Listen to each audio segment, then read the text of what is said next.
of the Lord for this opportunity. I greet you in the name of our Lord Jesus Christ. Praise the name of the living God.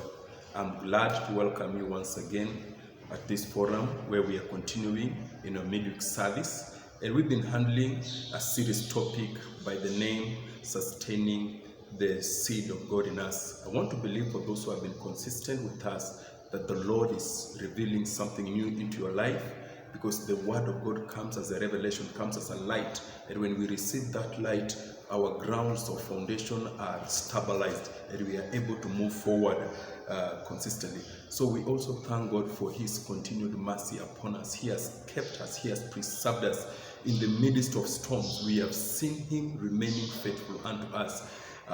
Most of us, God has been so faithful. None of us, if you're listening to me, you can give thanks to God for His faithfulness. So welcome to part 3 of this series, and the Lord will bless us. There's a revelation which God has given unto us, and I believe we shall be blessed. For those who might be joining us for the first time, my name is Pastor Hudson Kimizu.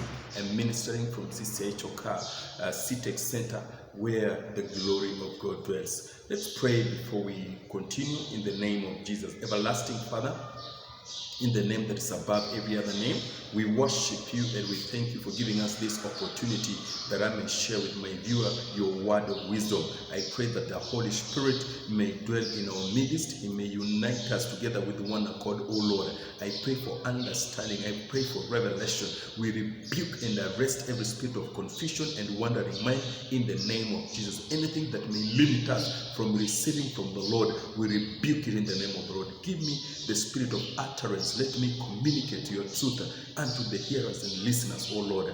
All praise and glory be unto you. We give you glory. In Jesus' name we do pray. Amen. So we bless the Lord for this opportunity. I'm always thankful every time God gives me an opportunity to share His word. It's not that I'm perfected. It's not that I'm the best. It's not that I prepare so much. It's only the grace of God He has accorded to me to share in His vineyard. So as you wait, I'm praying that God will give you a revelation to hear His word and be transformed. The word of God, when it gets into us, it builds our faith. It builds our trust in Him. It enlightens us. We are able to know the truth. And as we know the truth, we shall be liberated from many bondages, from many slavery of the enemy. The enemy works in a way that when he realizes that we don't know certain truth, he makes us slaves on that area. And that's why the Bible continually says that my people are suffering, my people are destroyed, my people are limited, my people are struggling, not because there is no salvation, not because there is no deliverance, but because they don't have light, they don't have understanding, they are in darkness. So that darkness they are not able to know. But the word of God, which is likened to light, when it comes into our lives, it brings glory, it illuminates us to see things which once we are not able to see, in the name of the Lord. Allow me to read the scripture of today. I have two scriptures. The first one in the book of Luke chapter 2, and the second one is Proverbs chapter 23. So Luke chapter 2, I'm starting from verse 25, and the Bible says, these are the words of Jesus, the story about Jesus when he was still young, just after his birth, and when the mother went and took him to the temple for dedication. These are the periods where we are reading this, and we will pick something from here and share what God wants us to share. The Bible says, and behold, there was a man in Jerusalem whose name was Simeon, and this man was just and devout, waiting for the consolation of Israel, and the Holy Spirit was upon him.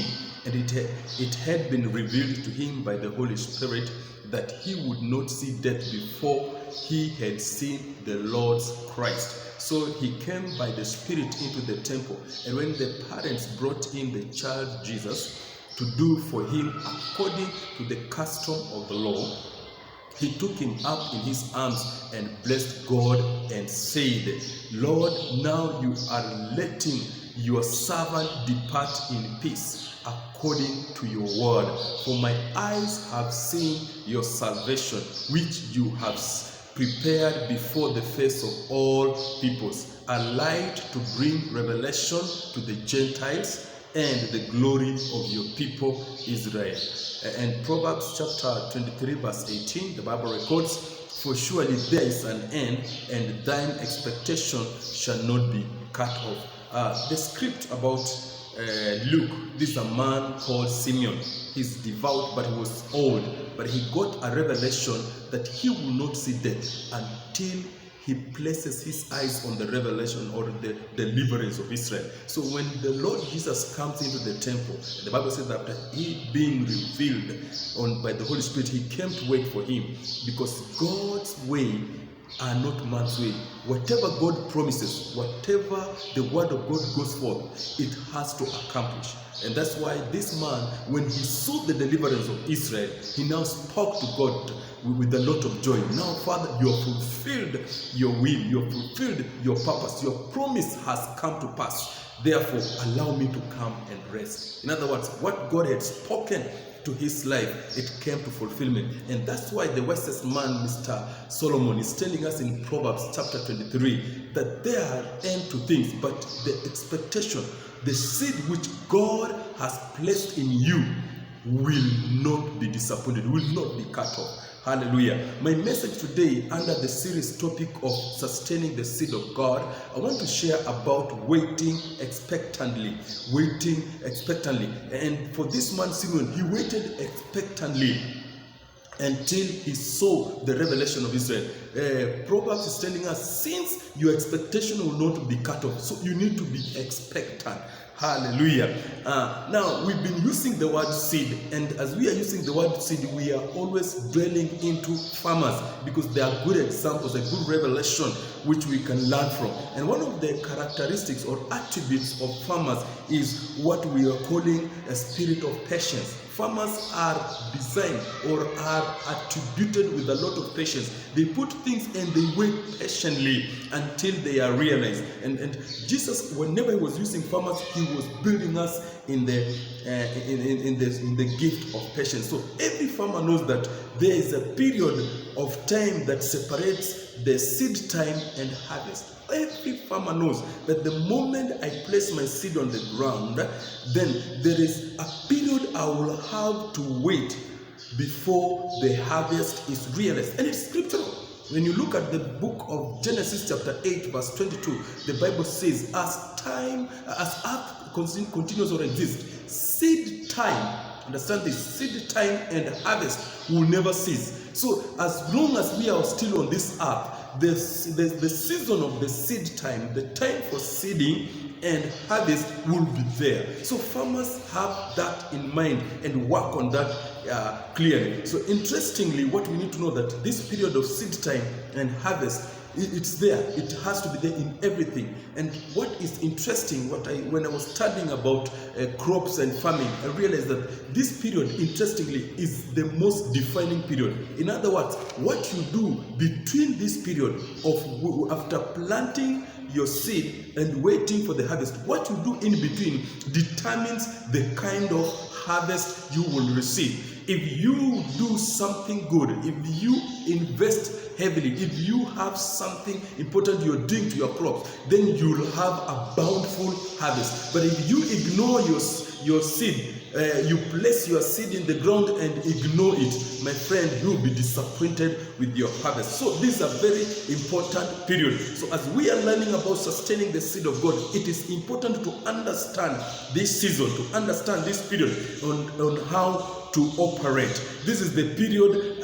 This period of waiting. This is the period between the seed time and period of harvest. This is the period I'm calling the expectation period. A period of expectation. A period of looking forward. When a woman conceives, there's a period of waiting until she gives birth. That period, it's very important. How she handles her pregnancy determines whether the kid will be healthy or not.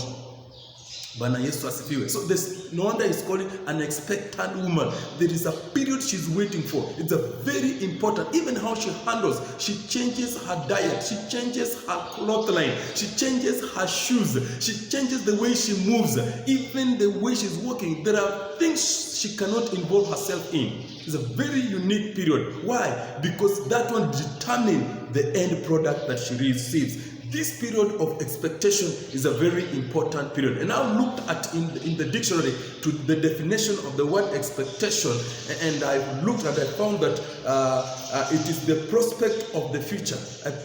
Expectation, the dictionary defines to us expectation as the prospect of the future, or grounds upon which something excellent will be realized. So that ground upon which something excellent will be realized is expectation, or a prospect of something good to come. So expectation is futuristic, looking forward and expecting to receive something. You're looking forward, but you receive something good. The grounds of expectation, the grounds of something good to be realized. That is what is expectation.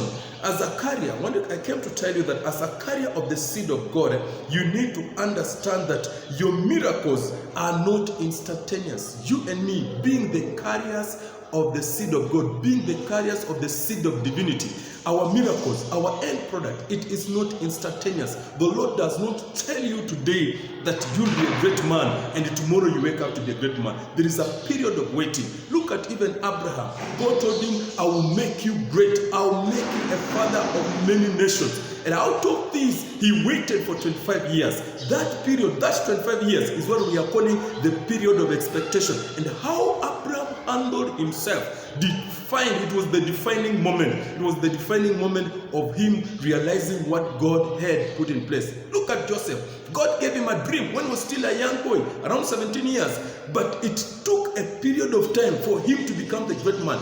Now, things were not sweet. Things were very tough. But how he handled himself depends on the kind of the harvest he had. And that's why we are saying, my brother and my sister, you are a carrier of the seed of God. You are a carrier of greatness. And that word of faith which was spoken into your life by the Spirit of God, it has to take some time for it to be realized. So this time of waiting, this time of expectation is a very crucial time for you and me to do so. When we know what we need to also to know that as a farmer knows that this period is very important, he engages in certain activities. Bwana Yesu asifiwe. And these activities are both for enhancing a bountiful harvest and the storage of oncoming harvest. So whatever a farmer is doing, he's focusing on getting a bountiful harvest.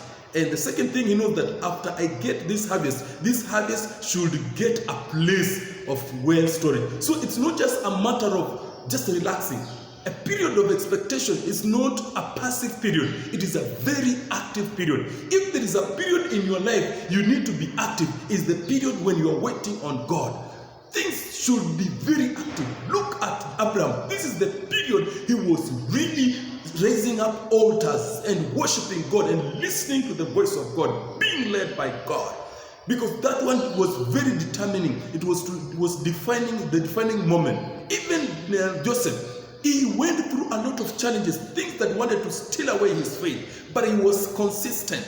Bwana Yesu asifiwe. This is a very important period. So we are saying for a farmer, this is a period whereby he engages with activities that will increase his harvest, that will ensure that he gets a bountiful harvest. And the second thing, the kind of activity he involves himself in is to make sure that when this harvest comes, this harvest will find a good place for protection. Because if you can get a grand harvest, but that harvest gets destroyed by parasites, by harmful insects. So it's very important as you work for the harvest to come, make sure that the harvest gets the right place. Bwana Yesu asifiwe. So we are saying that expectation becomes the womb of manifestation, the place whereby you will manifest your greatness. It is that expectation. What you do, you're creating a womb, so that the better the womb is prepared, the greater the manifestation, the quicker the manifestation.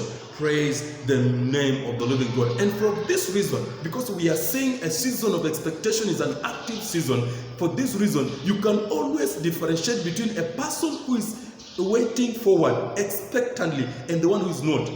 You will always say, you can easily tell that this woman is expectant and this one is not. Why? Because of the activities, because of the food, because of the way they handle things, even on their dress code, even on their walking. Hallelujah. You can always tell. You can always tell that this farmer, he has some activities. When you go and visit them, the way they handle their field, you will always know how they handle things. Praise the name of the living God. So a person who is waiting forward, you can always tell that this person is expectant. And the person is not, you will always tell. Those ones who are not waiting expectantly, they are always passive. They are always arrogant. They are always withdrawn. They are always complaining. They are always murmuring. But not the one who is waiting expectantly. They are rejoicing. They are looking forward. They may not be having things at hand, but inside them there is a joy. There is something, a spirit which is rejuvenating them, making them to wake up early in the morning, to stay late in the night. Why? They are doing a preparation. Praise the name of the living God. My brother, my sister, you need to display attributes of waiting forward expectantly. As a child of God, as a carrier of a seed of greatness, you need to display those attributes. It's not just enough to tell us that I'm waiting for God to do something in my life. I'm believing God for a certain miracle. I'm believing God to give me a great ministry. I'm believing God to make me a great person on this planet Earth. But when we look at your life, we don't see any sign of somebody waiting expectantly. That is a lie. You're not lying to anyone, you're lying to yourself. We need to show these attributes, because these attributes is the one which will define to the earth, to the world, to people, that this person was waiting upon the Lord. Hallelujah. So I have some attributes which we need to develop in our lives. I picked from the farmer, and I want to help us in our spiritual lives, that when we are waiting upon the Lord, when we have the seed of God in us, when the word of prophecy has been spoken to us and we are waiting forward to God, we need to develop these attributes, and it shall be a great moment. It shall keep us waiting forward in the name of Jesus Christ. Hallelujah. So this one helps you to remain focused on the goal, on the manifestation, on the harvest which God has put in place for you. It will help you to remain focused, to remain waiting. Abraham continued to build altars, and that one kept him focused on the promise of God. In the same way, there are things you need to continue doing which will hold you close to the promise of God. The first one thing is that you must speak it out. Whatever promise God has given unto you, you need to keep on speaking. When you visit a farmer will tell you, I have a farm of grains, a farm of beans, a farm of maize. I'm waiting forward. He's always speaking about it. Every farmer will keep on speaking about the kind of harvest he's expecting based on the seed he placed on the ground. Hallelujah. Listen to me. Since you are created in the likeness of God, you bring into being things which are not by the words of your mouth. Human beings, you and me, are created in the likeness of God. And when God wants to bring forth things to happen, He speaks, He uses the power of His mouth. Look at the book of Genesis chapter 1. The Bible says that in the beginning the earth was void and without form. And God said, let there be. The moment He said, let there be, things started coming into place. In the same manner, when He said, let us create man in our own image and our own likeness. In other words, He was giving you the attributes that He had in Him. So the moment you use the power of your word, that you start creating things which are not into being. Praise the name of the living God. Look at the encounter of God with Elijah. Not Elijah, with Ezekiel chapter 37. He looks at the dry bones and he asks him, son of man, can this bone live again? He said, I don't know. God says, speak to them the desire that you want. And as he starts speaking to those bones start responding to the voice of the prophet.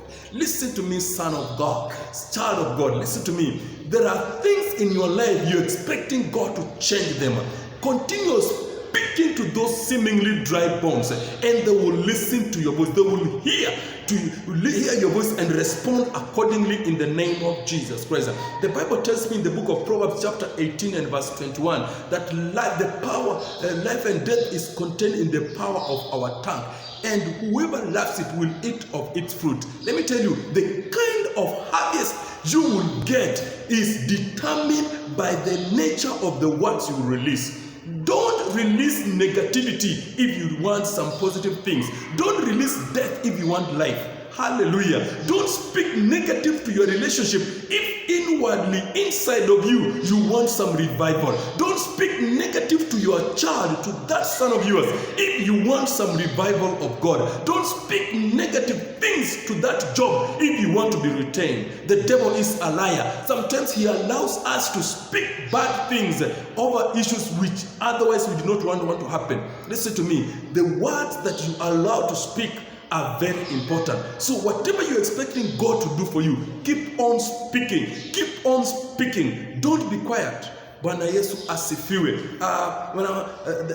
During my Form 4, I studied a book by a Kiswahili narrative called Kinjeketile. And it was about the Majimaji rebellion in Tanzania. So the leader of that revolution or rebellion, when he was arrested by the Boers, or the white men, or those people who are harassing them, there is one thing he was told: please renounce this word, what you have said. Renounce them, and it will set you free.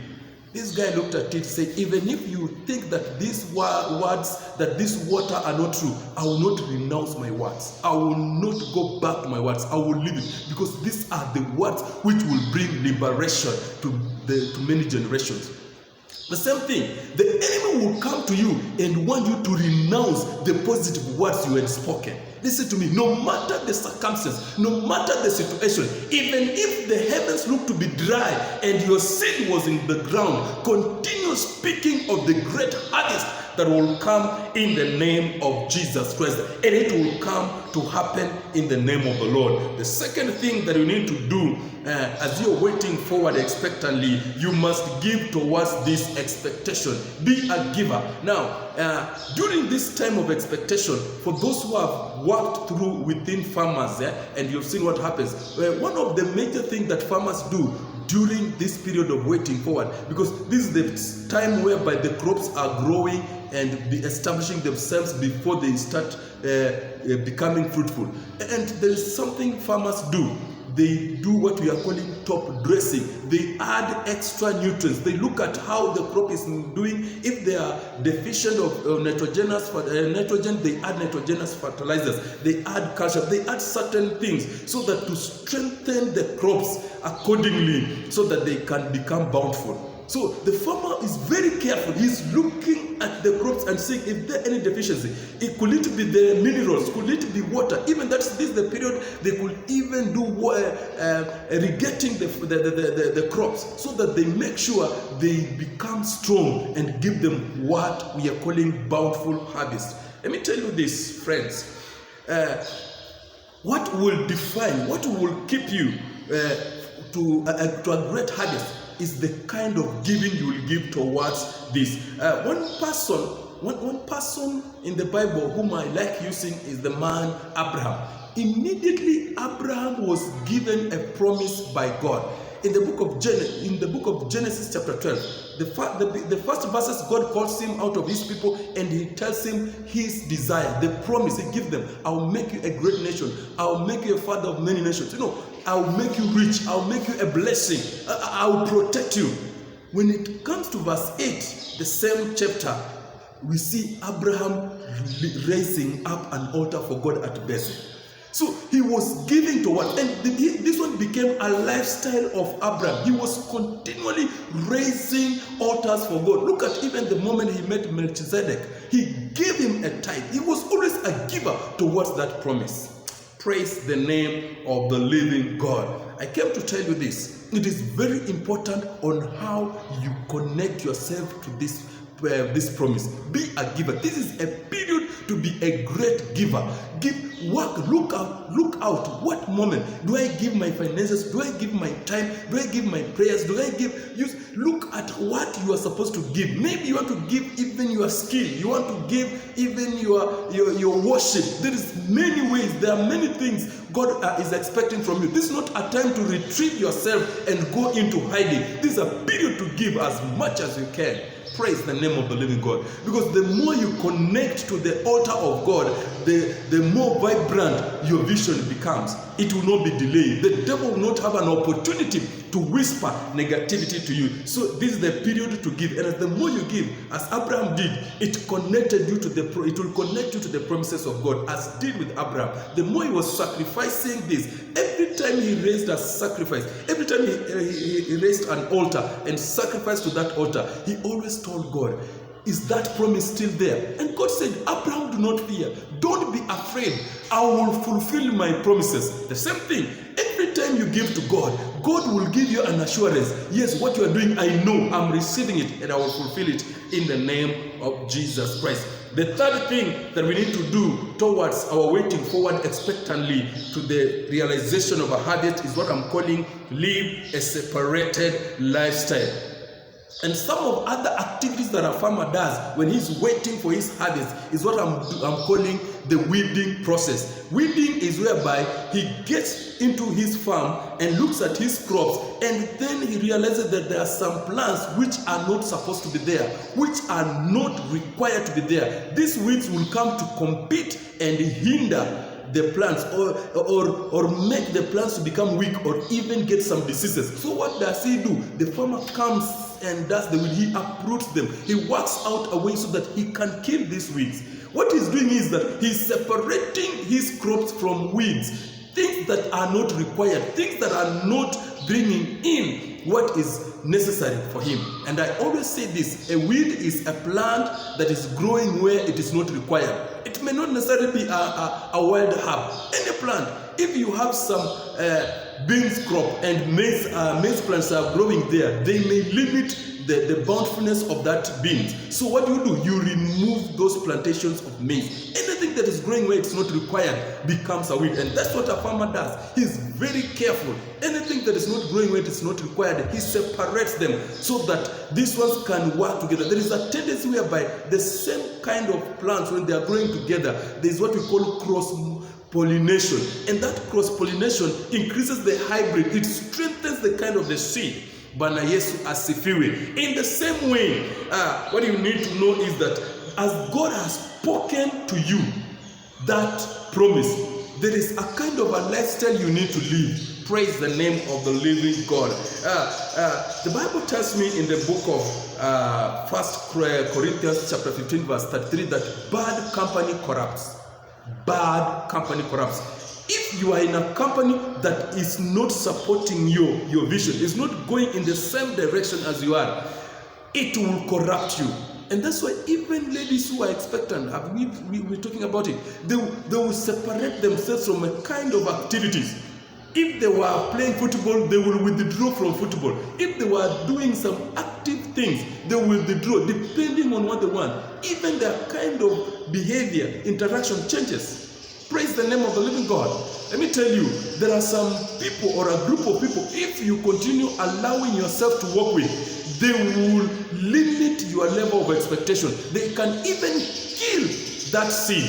Why? They will bring a discouragement into you. They will tell you how they never made it. They don't understand. Look at even the mother of Jesus, Mary. When she conceived, the Lord told her, separate from these people. They may not understand the seed of greatness that you have. They may try to discourage you. So what the angel do is separated the mother of Jesus and brought her to a like-minded lady, Elizabeth, who also had conceived miraculously. Now they could understand one another. When Mary told Elizabeth, that I have conceived with the power of the Holy Spirit, she could understand that they could hold hands together and pray. Even what was inside of them, the Bible says, when they greeted one another, there something in their womb started celebrating. Let me tell you, when you walk with like-minded people, the Bible says that iron sharpens iron. These people, you will have what your womb is carrying